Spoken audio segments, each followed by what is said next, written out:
Olá, bem-vindos a mais um podcast Meaningful Talks Building a New World. Este podcast pretende ser um conjunto de conversas sobre diferentes visões do mundo baseadas em felicidade, ou seja, em modelos alternativos de construção do mundo, centrados no bem-estar dos indivíduos. O meu nome é Cátia Arnaud e serei a vossa anfitriã nestas sessões. Hoje vamos falar sobre direitos humanos e a relação estreita que estabelecem com o bem-estar, em mais do que uma perspectiva. O direito ao bem-estar, para o próprio e para a família, está inscrito no artigo 25º da Declaração Universal dos Direitos Humanos, relacionando o bem-estar com um nível de vida digno, saúde, alimentação, alojamento e serviços sociais de proteção ao desemprego, viuvez, problemas de saúde ou incapacidade, entre outros. A Amnistia Internacional Portugal é uma ONG que tem por missão o cumprimento dos direitos humanos numa realidade universal. Em Portugal, esta organização conta com mais de 20 mil membros e apoiantes, entre milhares de outros ativistas que atuam na defesa dos direitos humanos. Para conversar connosco, teremos a Ana Farias Fonseca, coordenadora das campanhas da Amnistia Internacional Portugal. A Ana estudou Ciências Políticas e Relações Internacionais na Nova de Lisboa, onde também fez a sua pós-graduação em Estudos Estratégicos e de Segurança. Em 2013, conclui o seu mestrado na Universidade de Roehampton em Direitos Humanos e Relações Internacionais. De 2013 até agora, a Ana não parou de estudar e tem diversas certificações nas áreas de migração, asilo e direitos humanos. Juntou-se à Amnistia Internacional Portugal em 2014, enquanto voluntária, e depois de uma breve interrupção que a levou até à área das energias renováveis e da vida diplomática através da Embaixada de Portugal em Luanda, regressou definitivamente em 2017 à Amnistia Internacional, onde está até hoje. Olá, Ana, bem-vinda. Olá, Cátia. Olá, obrigada por teres aceito o nosso convite. Então, para darmos início à nossa conversa, gostava de começar com a tua opinião em relação a Portugal. À luz dos direitos humanos, é fundamental cada cidadão ter um rendimento digno, uma das condições fundamentais ao bem-estar para si e para a sua família, entre outros fatores que enunciei. Na tua opinião, como estamos em Portugal em termos de rendimento, de forma a podermos verdadeiramente assegurar bem-estar à população e o cumprimento deste direito humano? Com certeza. Boa tarde, Cátia. Muito obrigada pelo convite. É um prazer. De facto, a conversa que vamos aqui ter hoje dá pano para estarmos aqui ao longo de vários dias, sem dúvida. Horas. E agradeço aqui também a simpática introdução.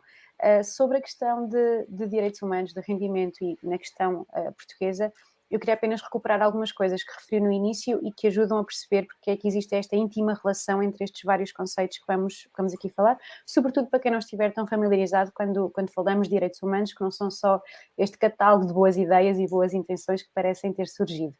A verdade é que quando falamos de direitos humanos, importa reter alguns conceitos principais, nomeadamente as suas características, e aqui referimos à sua universalidade. Eles são para todas as pessoas, sem exceção, eles são inalienáveis, ou seja, ninguém pode retirar os direitos humanos de ninguém, eles são indivisíveis, não há uma hierarquia entre eles, são todos igualmente importantes, e depois algo que é muito relevante para a conversa que vamos aqui ter hoje, que é a sua interdependência e a sua inter-relação de uns com os outros.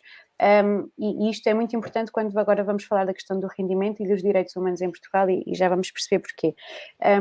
Nesta questão concreta, e quando falamos da questão de rendimento e do direito à vida digna e à segurança, e porque são várias as áreas que estão dentro destes conceitos, Sim. importa referir que, na verdade, estamos a falar de um conjunto de direitos muito específicos, que são conhecidos como DESC.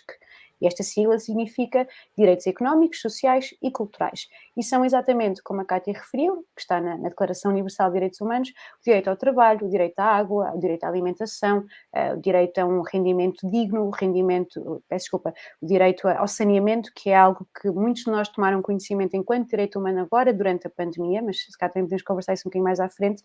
E apesar da Declaração Universal não ser vinculativa, como referi, ela não é só um conjunto de boas ideias. São 30 artigos que dizem respeito a direitos que todos nós devemos poder usufruir em qualquer parte do mundo, e na questão destes direitos económicos, sociais e culturais, a própria Convenção, o Pacto Internacional para eles, é algo que é vinculativo e por isso os Estados têm uma obrigação legal de os cumprir. E aí Portugal não é claramente exceção. Por isso, quando falamos sobretudo no que concerne desde o artigo 23º ao 25º, que foi o que a Cátia referiu, esta questão do trabalho, do direito à dignidade, do direito à proteção social, a estar protegido contra o desemprego, a assegurar essa saúde e o bem-estar, é algo que, se calhar para milhões de pessoas, se tornou algo absolutamente importante ao longo dos últimos 2 anos, e que ganham aqui um palco de maior destaque, sem dúvida nenhuma. Na questão concreta em Portugal, no caso da Amnistia Internacional, sobretudo desde 2012, por isso há cerca de 10 anos, que temos vindo a alertar para a questão deste direito à dignidade e viver com segurança, seja através de um rendimento digno, seja através destes vários direitos que estão interrelacionados com esse. E há um em particular que eu gostaria de me focar na nossa conversa e que para o qual temos vindo a alertar precisamente desde 2012 e que está intimamente relacionado com a questão do rendimento digno, que é o direito à habitação. O direito à habitação em Portugal é algo que é um dos que tem um longo caminho a percorrer, e que não diz respeito só, como muitas pessoas possam pensar, a grupos da nossa sociedade que possam estar economicamente mais vulneráveis. Não, o direito à habitação está largamente por cumprir em várias medidas, seja na questão dessas pessoas que possam estar economicamente mais vulneráveis, mas também pessoas ditas pertencentes a uma classe média, por isso economicamente mais confortáveis, mas que, ou por estarem no seu início de vida, ou por quererem dar os primeiros passos da sua autonomia, não têm neste momento condições para poder avançar de forma individual, para poderem viver de forma digna e segura numa habitação própria. Isto é algo que tem vindo a crescer ao longo dos últimos tempos, por força de vários fenómenos, seja relacionados, claro, com os rendimentos que são oferidos em Portugal, que são manifestamente insuficientes para a questão habitacional agora, mas porque houve outros fenómenos que adicionaram camadas de complexidade. O rápido crescimento turístico, feito numa parte em que não foi pensada nesta parte para proteger o direito à habitação de quem vive no país, sobretudo nas grandes cidades, E mas colocou também. uma pressão acrescida sobre os preços também, por essa via. Exatamente, exatamente. Daí a importância de vermos isto num contexto onde tudo está interrelacionado. A própria questão da pandemia, que também veio somar um novo complexo, a precariedade de muitos trabalhos de vários cidadãos em Portugal e as condições em que trabalham. Por isso, quando falamos da questão do rendimento digno, ele abre ou fecha a porta para que outros direitos possam ou não ser cumpridos, e aqui eu gostaria de facto destacar a questão do direito à habitação. E depois porque, e também intimamente relacionado com isto, surge a questão da pobreza, que é a mãe de todas as discriminações, e nisso Portugal também não é exceção. E é algo que, novamente, no nosso relatório anual sobre o estado dos direitos humanos no mundo, o capítulo de Portugal tem esta questão também muito enfatizada, e o último ano que passou não é exceção, e convido todos a verem o relatório, que está no nosso site, como foi partilhado inicialmente, onde podem confirmar mais detalhes do que aqui estamos a falar. E só para concluir, há casos onde este tipo de discriminação que advém da pobreza é tão enraizada que as próprias vítimas dessa discriminação não a sentem enquanto problema.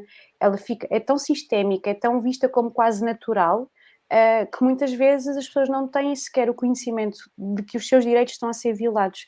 E felizmente ou infelizmente é algo onde a Amnistia tem estado muito presente, a acompanhar várias situações de violações de direitos humanos, sobretudo no que concerne ao direito à habitação em Portugal, e onde temos verificado este tipo de preocupação, onde muitas vezes as pessoas, as próprias vítimas, não se apercebem que os seus direitos estão a ser violados. E por Mas, isso. Ana, Diga. nesta questão da pobreza, consideras que é também uma questão cultural que tem que ser trabalhada ou não?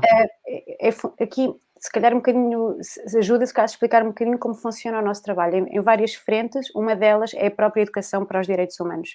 Um, esta noção de que nem sempre sabemos quais são os nossos direitos. A questão da pandemia é um ótimo exemplo para explicar isso.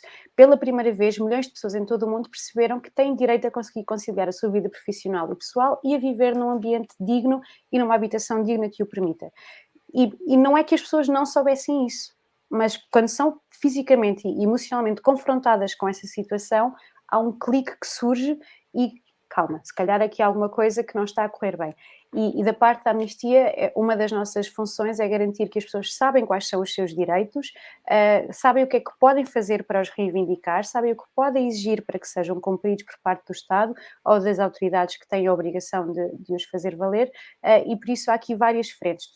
Não diria que é uma questão cultural, diria antes que há muitas vezes uma falta de acesso à informação que dificulta de facto este conhecimento sobre o que são os seus direitos e sobre o que é que as pessoas podem fazer. Curiosamente, ou não, acho que não é, pessoalmente, uma vez que as pessoas são confrontadas com estas dificuldades, são elas que imediatamente se colocam no centro da solução. E por isso todas as soluções para os problemas que podemos aqui enunciar têm de estar centradas nos direitos destas pessoas e têm de ser feitas com elas. Ninguém sabe melhor sobre a sua situação do que a própria pessoa. E isto é válido para todas as áreas que possamos falar. Por isso, qualquer tipo de reconstrução, de reconciliação, de justiça, tem de ser feito com essas pessoas e tem de ser feito com elas centradas nessa solução e sempre com uma abordagem holística de direitos humanos nesse sentido também. Ana, então pegando um bocadinho no tema que desenvolveste, e até porque em termos de direitos humanos, e aliás como fizeste referência, é um bocadinho como as cerejas, quer dizer, atrás estão de tal maneira interligados e até e ligados de uma forma holística com aquilo que é a realidade. Eu gostaria de só voltar aqui um bocadinho atrás relativamente a um tema que tem vindo a ser discutido na Europa, e neste momento começa a haver até alguns pilotos deste mecanismo, que é o rendimento básico incondicional. E que é um movimento que começa a ganhar alguma expressão, eu diria que, argumentos a favor e contra. Na tua opinião, e por exemplo, para o caso português, esta seria uma ferramenta a considerar ou não? É de facto algo que está em cima da mesa e que foi apresentado inclusive por alguns partidos nas últimas eleições legislativas em Portugal, e de facto é algo que está na mesa de debate em vários países, com testes e experiências em vários, desde a Finlândia, o Canadá, Estados Unidos, Espanha, Quénia. Há ainda um longo caminho a percorrer para termos conclusões concretas, mas é de facto algo que está em cima da mesa. E como a Cátia referiu, de um ponto de vista de cumprimento e respeito pelos direitos humanos, apresenta vantagens e desvantagens. Se calhar neste momento temos ainda mais perguntas do que respostas, mas a verdade é que as vantagens que apresentam, que este rendimento apresenta, podem ser merecedoras de alguma atenção para pelo menos os seus testes, aqueles que estamos a verificar. E relacionado, claro, com o que estávamos a referir anteriormente, esta possibilidade deste rendimento básico incondicional, pelas características que aparenta ter, ser incondicional, por isso qualquer pessoa sem pré-requisito poderia ter acesso a ele, e ser universal, todas as pessoas, sem exceção, teriam direito a ele, é algo que é uma ideia que na teoria parece que ajuda a abrir portas para que outros direitos de outra forma não pudessem ser concretizados. Se pegarmos no exemplo que estávamos a falar anteriormente, da questão da habitação em Portugal, pode estar aqui uma possibilidade para este ciclo de pobreza ou este ciclo de dificuldades poder aqui ter uma oportunidade de ser quebrado. Mas não só na questão da habitação, podemos falar também muitas vezes das carências que existem para cumprir o direito à educação, para cumprir o direito a cuidados médicos, a tal parte de conseguirmos relacionar a nossa vida profissional com a pessoal, abraçar outros desafios, é algo que está intimamente ligado à questão do bem-estar com que começámos esta conversa. E por isso, essa ideia de, na teoria, poder ajudar a solucionar alguns destes problemas, muitos deles sistémicos em vários países, é algo que é merecedor de destaque e de atenção para pelo menos o debate e os testes continuarem a avançar. Além disso, na questão concreta de Portugal, há ainda outros desafios que este rendimento pode surgir como uma ferramenta, apesar de não termos provas de que possa funcionar.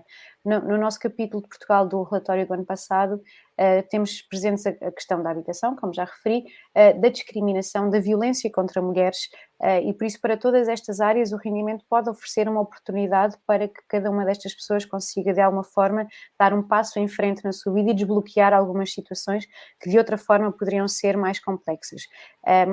E, claro, associado a isso surge, obviamente, o bem-estar físico e emocional, que finalmente, se calhar, atrevo-me a dizer, ganhou aqui destaque nas vidas de todos nós, após 2 anos intensos, como os últimos que foram. Em termos de mais oportunidades e de vantagem, a possibilidade de gerar autonomia, de gerar mais liberdade, de gerar um ponto de partida igual ou mais parecido entre todas as pessoas em diferentes frentes, é algo que pode até se calhar ajudar a diminuir alguma estigmatização que existe entre grupos mais vulneráveis da nossa sociedade, como por exemplo as pessoas que recebem o rendimento social de inserção. Há um grande estigma associado a esse grupo de pessoas e pode aqui estar uma possibilidade para algumas desses preconceitos poderem ser solucionados de alguma forma. Mas como a Cátia também referiu, os desafios são muitos. E isto tem, na verdade é que na teoria é uma ideia que pode ajudar a solucionar alguns destes problemas, mas na prática neste momento há ainda mais perguntas do que respostas. Como as referências que temos e os testes e as experiências são ainda pouco expressivos, apesar de ter sempre que se começar por algum lado, a verdade é que neste momento há muitas perguntas. Seria apenas um subsídio? Seria justo para todos? Como é que ele seria aplicado na prática, na realidade? Com mais impostos? Se sim, de igual forma para todos? Será possível a sua introdução em todos os países, apesar das diferenças que os caracterizam? Ou seja, aqui há ainda várias perguntas que carecem de resposta, mas, como referi ao início, esta possibilidade de estar aqui uma possível solução para quebrar este ciclo de pobreza é algo que, do ponto de vista de direitos humanos e destes direitos económicos, sociais e culturais, é algo que na teoria é bastante atrativo, mas merece pelo menos ser testado, no sem fundo. dúvida, sem dúvida. Neste momento pode ser ainda muito precoce avançarmos com algumas conclusões, mas sem dúvida que os testes são merecedores de atenção.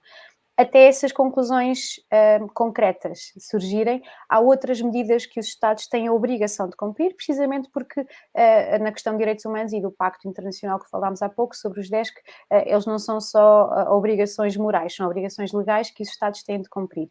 E aqui refiro-me à necessidade e à obrigação que têm de respeitar, de fazer cumprir e sobretudo, de proteger estes direitos. O de respeitar traduz-se pelo simples facto de o Estado ou as autoridades do país não interferirem no momento em que uma pessoa está a usufruir dos seus direitos. A parte de o fazer respeitar diz respeito à liberdade de todos de podermos tomarmos de forma consciente e informada as decisões para as nossas próprias vidas. Na parte da proteção, diz respeito a que outros terceiros, sejam empresas, sejam grupos armados, não interfiram precisamente nesse usufruto de direitos humanos e caso aconteça, que essa história não termine com impunidade, porque senão aí iniciamos um novo ciclo que em muitos países é o que se verifica neste momento, infelizmente.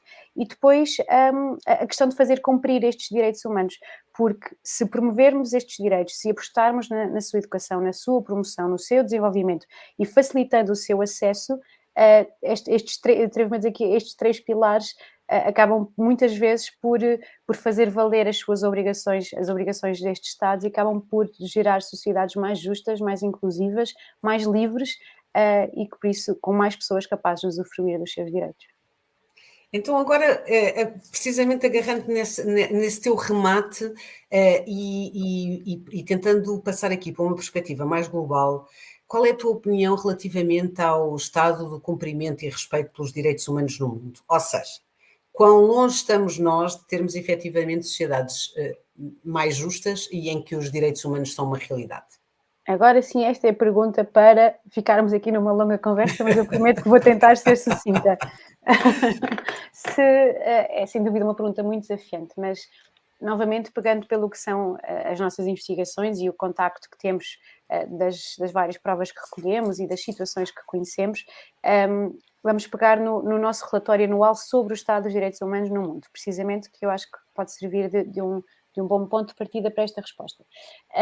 Se olharmos para esse relatório, há três frentes nas quais nos podemos focar. A primeira diz respeito, sem grande surpresa, ao que foram os últimos 2 anos da vida no mundo, no geral. E aquilo em que, sobretudo, o ano 2021 se caracterizou muito foi pelo facto de termos assistido a falsas promessas. O 2021 deveria ter sido um ano de esperança, de recuperação justa, foi isso que nos foi vendido por líderes políticos mundiais, por empresas farmacêuticas inclusive, mas aquilo que testemunhamos, peço desculpa, foi um aprofundar das desigualdades já pré-existentes e um privilégio dado a lucros e a mais poder ao invés da proteção de vidas humanas. Por isso, as esperanças que surgiram e atenção aqui à rápida e extremamente louvável aos esforços que foram feitos para a produção e distribuição de vacinas a nível científico, é algo que merece as felicitações de todos nós. Essas esperanças que vieram com as vacinas rapidamente foram substituídas por aquilo que se verificou na realidade. E aquilo que se verificou foi percebermos rapidamente que nem todas as vacinas estariam acessíveis para todas as pessoas no mundo, no momento em que já todos percebíamos que esta pandemia só vai acabar quando todas as pessoas estiverem protegidas. Não sendo nós, pelo menos eu não sou nenhuma especialista em saúde pública, já todos percebemos como é que estas mutações acontecem, como é que estamos todos tão facilmente ligados uns aos outros e como é importante que ninguém seja deixado para trás. Por isso, só podemos falar de final de pandemia quando todas as pessoas tiverem uma oportunidade justa de acesso a essas vacinas contra a Covid-19. E aquilo que nos prometeram e que também se verificou na prática, a título de curiosidade, em 2021 foram produzidas vacinas num número total, num número superior, assim é que é, para que toda a população mundial pudesse ser vacinada. Na prática, o que se verificou foi que, sobretudo em países ocidentais, com destaque para os Estados Unidos, para o Reino Unido, para a própria União Europeia, foi o que nós chamamos a um nacionalismo de vacinas, a um assambarcamento de vacinas em quantidades muito superiores à que estes países precisavam, deixando por terra as esperanças de todos os outros, com destaque para o sul global, e aqui não dá para ignorar a questão do continente africano, onde no seu total, até ao final de 2021, menos de 4% da população estava vacinada. Por isso, quando achamos que estávamos aqui perto do fim e quando achávamos que todos poderíamos aprender com as lições destes últimos 2 anos e retomar aquilo que seriam as nossas vidas, melhorando aquilo que identificámos como problemático, a verdade é que o que assistimos foi um aumento das desigualdades de forma absolutamente brutal, tendo sobretudo os países no hemisfério sul testemunhado a ruptura dos seus sistemas de saúde, tendo comprovadas décadas de negligências nacionais e internacionais para com os direitos à saúde e para com esta distribuição de justiça, de acesso justo a estas vacinas, e acabaram eles por suportar os custos destas vacinas ao abrigo de acordos bilaterais e não de um incentivo e um investimento internacional da comunidade de proteção dos direitos de todas as pessoas. Por isso, o primeiro destaque seria este, aquilo que neste momento testemunhamos a nível global foi um aprofundar das desigualdades, muito devido à pandemia, mas sobretudo às soluções que surgiram e que privilegiaram os lucros ao invés das vidas humanas, e aqui as empresas e os Estados têm responsabilidade de forma igual, porque se os Estados privilegiaram o poder e avançaram então com este desembarcamento de vacinas em número superior ao que precisavam, a verdade é que as empresas farmacêuticas registaram lucros absolutamente astronómicos e deixando para trás aquilo que também são as suas obrigações de direitos humanos. E os royalties continuam por libertar, etc. Portanto, sim. Exatamente. A questão das patentes é algo que a Amnistia se tem manifestado muito desde o início, é uma boa parte do caminho para que estes problemas sejam solucionados, mas até o momento nenhuma das grandes empresas farmacêuticas avançou com isso. Também é importante referir que algumas delas doaram algumas destas vacinas, mas foi num número tão irrisório, tão pouco significativo, que a percentagem de pessoas vacinadas no hemisfério sul é absolutamente vergonhosa quando falamos de respeito por direitos humanos. Ana, e pegando precisamente neste teu raciocínio e no fundo num contexto que descreves de agravamento daquilo que são as inequidades e as assimetrias entre o norte global e o sul global, ou vá pelo menos entre o ocidente e o sul global, e agora juntando aqui na panela, por assim dizer, a crise ucraniana, como é que tu prevês que a luta pelos direitos humanos se desenvolva nos próximos tempos e no teu entender, quais são as áreas que vão ter aqui uma maior importância? Sem dúvida, esse é o segundo ponto da resposta, e juntando as duas coisas, se a pandemia e a solução que foi encontrada para ela agravou as desigualdades, há um outro fator no atual estado de direitos humanos que não pode ser ignorado, que é a questão dos conflitos armados. Ao longo dos últimos anos, aquilo que aconteceu foi a continuação de conflitos que já existiam, seja do Iémen, seja da Etiópia, seja da Líbia, da Síria, que continua a existir e parece que saiu do foco de atenção da comunidade internacional, do Myanmar, e que agora, inevitavelmente, devido ao constante fracasso da comunidade internacional, do bloqueio do Conselho de Segurança das Nações Unidas e incapacidade de agir de forma eficaz, resultou naquilo que assistimos diariamente na invasão militar da Rússia à Ucrânia. Não tendo uma bola de cristal e não sendo possível prever como é que estas situações irão avançar no futuro, existem passos que já foram dados e que nos permitem perceber quais serão os próximos desafios ligados a estas duas questões que falámos. Ligados a ela, claro, a necessidade de fazer cumprir o direito que cada um de nós tem de viver livre de violência. Por isso, esta questão dos conflitos armados é algo que, não sendo novidade, o seu aumento e a violência com que se tem verificado, causando milhões de vítimas em todo o mundo, milhões de deslocações forçadas, pessoas que são obrigadas a procurar um novo país para continuar a sua vida ou simplesmente obrigadas a sair de sua casa, é algo que irá continuar, mas não só por parte de conflitos armados. Nós não podemos, em 2022, não falar da questão da justiça climática e das alterações climáticas, que também elas serão, ou continuarão a ser, porque já o são, fator para que mais pessoas procurem lugares seguros para viver, porque as condições já não o permitem, e é algo que também temos acompanhado já desde há algum tempo. E depois um terceiro fator que pode não parecer, mas que está associado, que é a questão da liberdade de expressão e do direito que todos nós temos às manifestações pacíficas. Nos momentos de maior tensão, vamos chamar-lhes assim, a questão da liberdade de expressão e da manifestação pacífica é um dos que é mais restrito e tem sido uma tendência global ao longo dos últimos tempos. Se pegarmos na guerra da Ucrânia, é um ótimo exemplo para explicarmos isto. Se neste momento olharmos para a Rússia, há mais de 15 mil pessoas que foram detidas por se manifestarem pacificamente contra a invasão militar, mais de 150 jornalistas já abandonaram o país, a própria secção da Amnistia Internacional na Rússia foi obrigada a fechar portas, a par de outras organizações não governamentais. Por isso, esta busca pela verdade e este direito que todos nós temos de acesso à informação objetiva, clara, para que possamos tomar decisões informadas, assim é algo que está em risco e é uma tendência global que identificamos ao longo do tempo. Por isso, a questão da liberdade de expressão, as migrações forçadas, os conflitos armados e sobre um grande chapéu dentro disto tudo, as desigualdades que cada uma destas frentes provoca, serão sem dúvida os principais desafios. Mas terminando numa nota positiva, a verdade é que em vários países que acompanhamos ao longo de 2021, aquilo que podemos testemunhar é que quando os líderes políticos não souberam estar do lado certo da história, foram as pessoas que se chegaram à frente.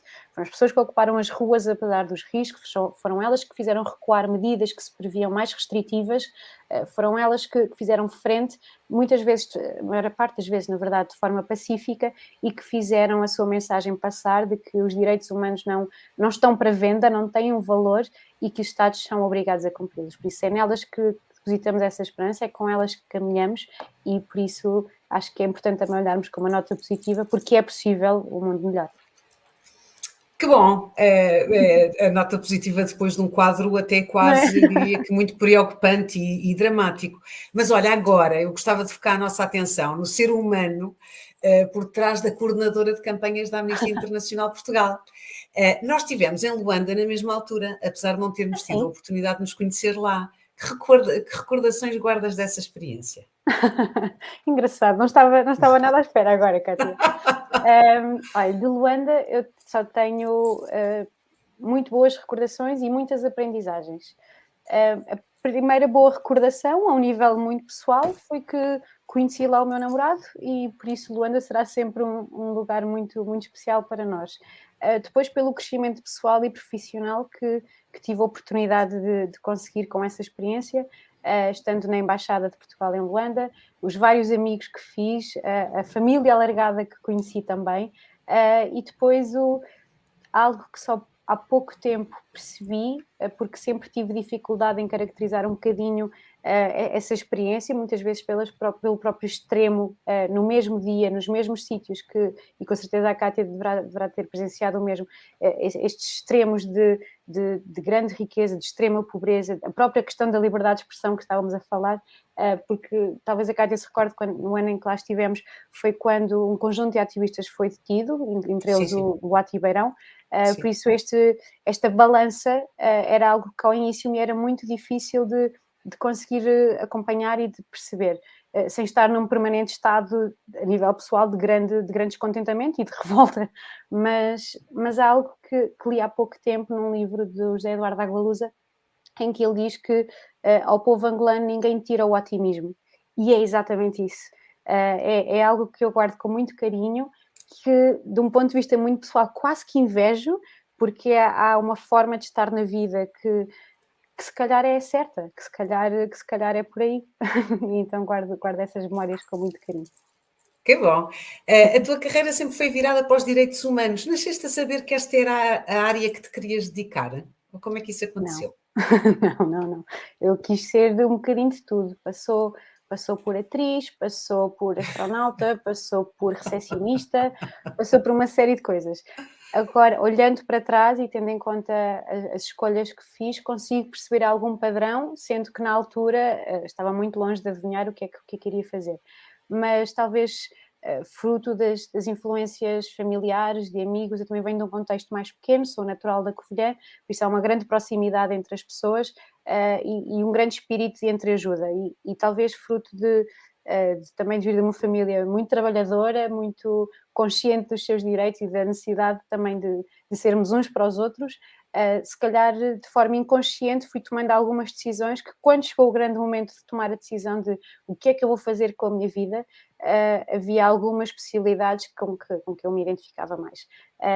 E pronto, acabou por ser uma exclusão de partes, nem sempre com grandes certezas, mas acho que também ninguém as tem.